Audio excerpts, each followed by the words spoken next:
All right, let's jump right in. Today we're doing a deep dive into Pasted Text, Okay. and it tells the story of David Miller. Hmm. Now, David Miller was wrongly convicted and sentenced to prison. Wow. It's a story told in parts, and each part reveals another piece of his experience, Okay. his fight for survival, All right. and ultimately his escape from prison. So, like, what kind of information do we get in these different pieces? Like, what's the breakdown? Yeah, so the story kind of starts in part one, Okay. and it throws us right into the middle of David's daily routine in prison. Hmm. So it starts with him waking up, Okay. 6 a.m., cramped cold cell, Ugh. having the same breakfast every day with his friend Frank. So it's really setting the scene, like the bleakness of prison life. Exactly, and I think it makes you wonder how anyone could even hold on to hope. Yeah. I mean, just the feeling of that routine, that same thing every day Yeah. in Yeah. that environment, it's got to be tough. And I think that's where the story gets really powerful, because it's not just about the physical limitations of prison. Right. It's also about this constant threat that David is under from another inmate, Marcus, and his gang. Oh, so there's this added layer of danger. He's like this pressure cooker of fear and uncertainty. That makes you think about, like, the mental strength it takes to survive in a place like that. Exactly. It's not just the bars, it's the people, too. Yeah. So how do we see that playing out? Like, how is this affecting David? Well, it's interesting because the text never actually tells us explicitly how David feels, Oh, but it shows us through his actions interesting. and through his conversations with Frank. So it's a lot of reading between the lines. Exactly. Like you can kind of feel this quiet resilience, Yeah. this determination to just hold on, Yeah. to like not lose himself. To, like, stay human. Yes, amidst all this chaos. I mean, that's got to be a struggle, right? Like, Sure. just to wake up every day and finish that. Absolutely. There'd be something driving him. Yeah, and that's kind of where his story really begins. Okay. We find out that he was wrongfully convicted. Right. And in part two, it flashes back to his life before prison. Okay. And it's such a stark contrast. Yeah, I bet. He was a mechanic, Mm-hmm. had this simple life, Normal life. until one day, a murder happens near his garage. Oh, wow. So it's like a complete upheaval. Yeah, and this is where the story really makes you think, because it kind of exposes the flaws in our justice system. Uh-huh. So we find out there was this inadequate investigation. Hmm. There was a lack of solid evidence. Wow. And ultimately, David gets convicted based on, Just like that. flimsy eyewitness testimony. Oh, wow. So they're really making a point about these things that can go wrong Yes. and how easily it could happen to anybody. Exactly. It's like you or me, it could happen to us. That's a scary thought. It is, and the text doesn't shy away from the impact this has on David. Right. He goes through this, like, psychological turmoil, Yeah, I can imagine. trying to understand how this could have happened to him. Yeah, being trapped by this flawed system Exactly. and like knowing you're innocent but nobody believing you. Exactly. And it's like he's been thrown into this brutal world, stripped of his freedom, Yeah. his identity, Completely dehumanizing. and his connection to the outside world, really. Oh. And yet, Yeah. amidst all of this, Mm-hmm. there's a tiny glimmer of hope Okay. that starts to appear in parts 3 and 4.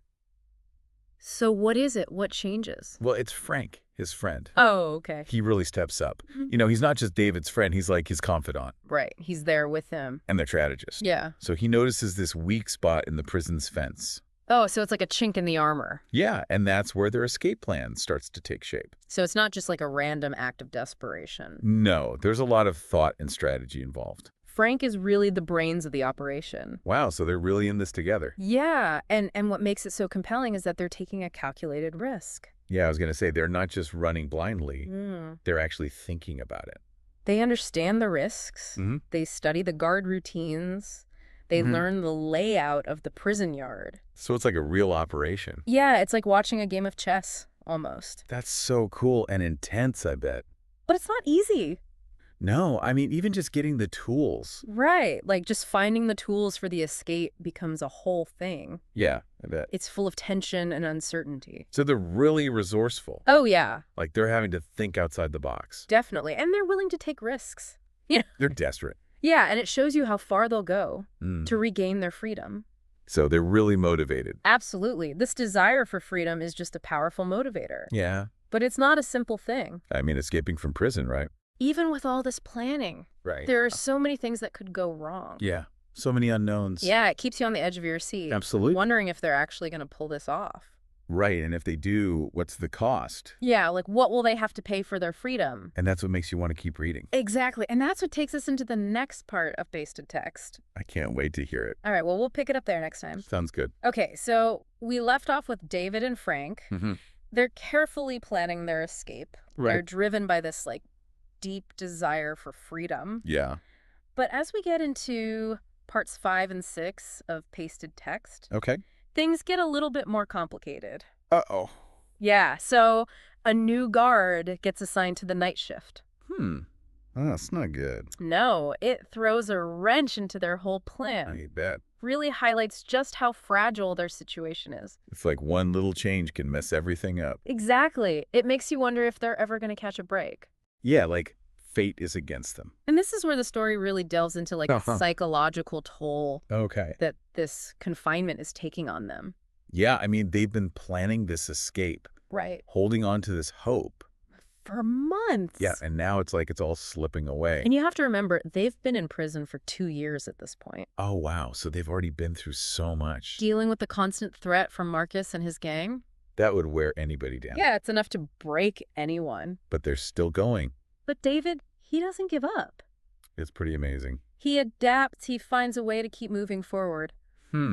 Almost like the prison's made him stronger. Yeah, I think so. Like it's forged this resilience in him. And they need that resilience, right? Oh, absolutely. Because when they finally put their plan into action, Okay.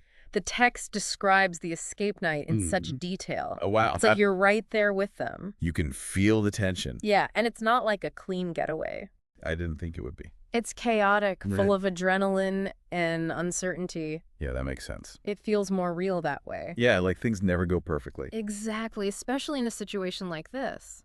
So they're running. What happens? Well, alarms are going off, Oh, no. guards are everywhere, Oh, man. and suddenly they're fighting for their lives. Wow. It's intense. So what's going through their minds at this point? I think the text really captures that raw desperation, the pure will to survive. Just pure instinct. Yeah, and it doesn't shy away from the brutality of it all. Right. Like there are bullets flying.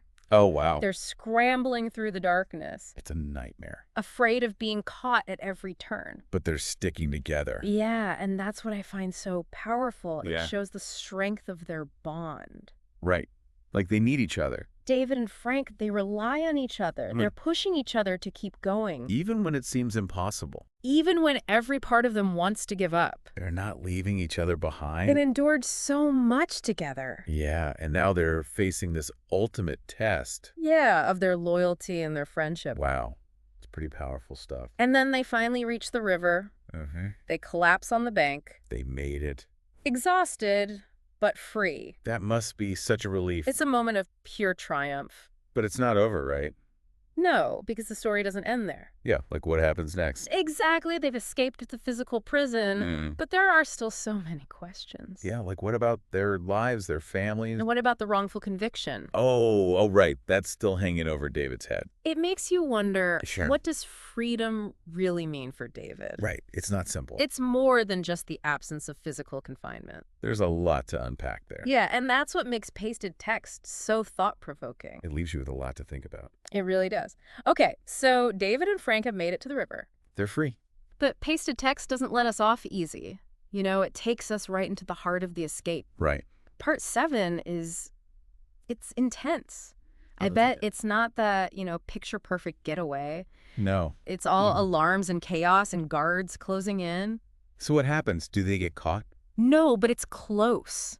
Oh, man. Like, it's a real fight for survival. Yeah, like every second counts. It really captures that, that raw desperation, Yeah. the will to survive. Just pure instinct.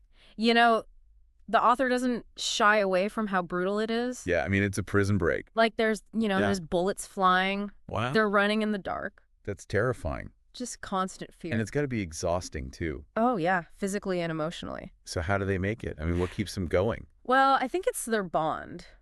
Okay. Yeah, they've been through a lot together. They rely on each other, Yeah. to keep going when they want to give up. They're each other's lifeline. Like, when they reach the river, that moment, Yeah.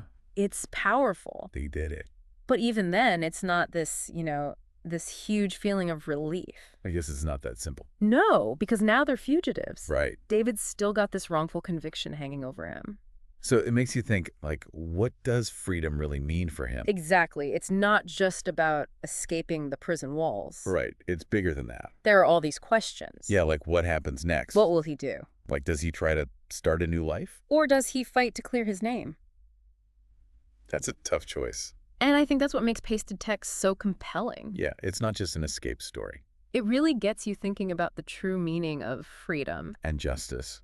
It challenges us to look at the system, and how it can fail people. And the impact that has. David's story is a powerful reminder of that. It really makes you think. So, as we wrap up this deep dive, Yeah. I think Pasted Text leaves us with a lot to consider. It really does. About freedom, about justice. About what we would do. And I hope it encourages you to think about, what you can do to make a difference. To fight for a better system. In a world where everyone has a chance at real justice. That's a great takeaway. Thanks for joining us for this deep dive. My pleasure.